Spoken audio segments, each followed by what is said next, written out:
Sniper 135 dinala ko dito sa akin para ipakita dahil humina raw yung hatak. At ang sabi ni boss ay dati raw umuusok ito. Pero ngayon ay nawala yung usok. At napansin ko rin ang kanyang andar ay malagatik na. At basang-basa na rin ang kanyang tambutso. Kaya sinabi ko sa kanya agad na kapag wala ng usok ay ubos na ang langis. Dahil sa ganitong senaryo na sobrang basa ang kanyang tambutso ay matakaw na yan sa langis.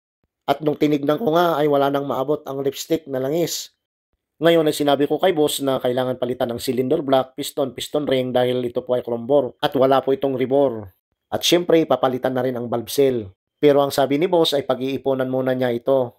Kaya ngayon ay salinan muna natin ito ng langis para gamitin muna ni boss ang kanyang motor. Kasi pwede pa itong gamitin at wag lang hayaan maubusan ito ng langis. So pagkatapos masalinan ng langis ay dapat umuusok yan na gaya nito. So kapag umuusok ang inyong motorsiklo at biglang nawala ang usok ay magtaka na kayo. Dahil anytime ay matigok na ang makina ng iyong motorsiklo. Alright.